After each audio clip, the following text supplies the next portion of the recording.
শয়তান মানুষকে সর্বদা দারিদ্রতার ভয় দেখায়, রিজিক রুজি রুটির ভয় দেখিয়ে মানুষকে দিয়ে হারাম কাজ করিয়ে নেয়।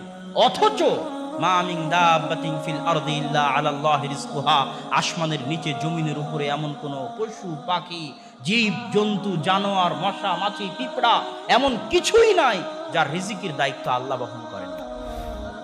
সকলের রিজিকের দায়িত্ব আল্লাহ বহন করেন। 50,000 বছর পূর্বে পৃথিবী সৃষ্টির যে রিজিক লেখা হয়েছে সেটা নিয়ে মানুষ দুনিয়াতে আসে। শয়তান তৃতীয় যে প্ররোচনা দেয় সেটা হচ্ছে নারীর প্ররোচনা, ভয়ঙ্কর এবং ভয়াবহ প্ররোচনা।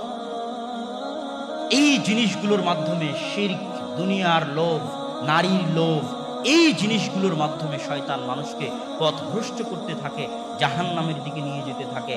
আর মানুষ যদি শয়তানের এই প্ররোচনা থেকে বাঁচতে চায়, মানুষকে বেশি বেশি আল্লাহর নাম নিতে হবে, খেতে বসতে উঠতে বেশি বেশি আল্লাহর জিকির করতে। শয়তান মানুষকে সর্বদা দারিদ্রতার ভয় দেখায়, রিজিক রুজি রুটির ভয় দেখিয়ে মানুষকে দিয়ে হারাম কাজ করিয়ে নেয়।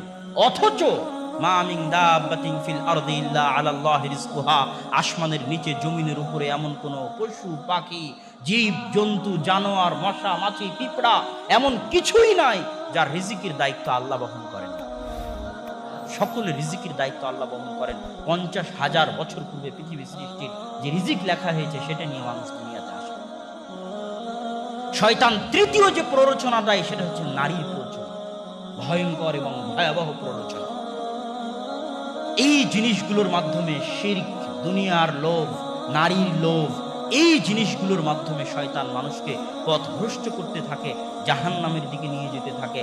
আর মানুষ যদি শয়তানের এই প্ররোচনা থেকে বাঁচতে চায়, মানুষকে বেশি বেশি আল্লাহর নাম নিতে হবে, খেতে বসতে উঠতে বেশি বেশি আল্লাহর জিকির করতে। শয়তান মানুষকে সর্বদা দারিদ্রতার ভয় দেখায়, রিজিক রুজি রুটির ভয় দেখিয়ে মানুষকে দিয়ে হারাম কাজ করিয়ে নেয়।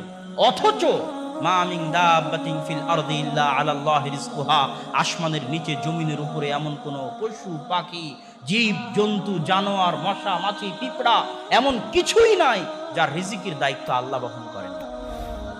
সকলের রিজিকের দায়িত্ব আল্লাহ বহন করেন। 50,000 বছর পূর্বে পৃথিবী সৃষ্টির যে রিজিক লেখা হয়েছে সেটা নিয়ে মানুষ দুনিয়াতে আসে। শয়তান তৃতীয় যে প্ররোচনা দেয় সেটা হচ্ছে নারীর প্ররোচনা, ভয়ঙ্কর এবং ভয়াবহ প্ররোচনা।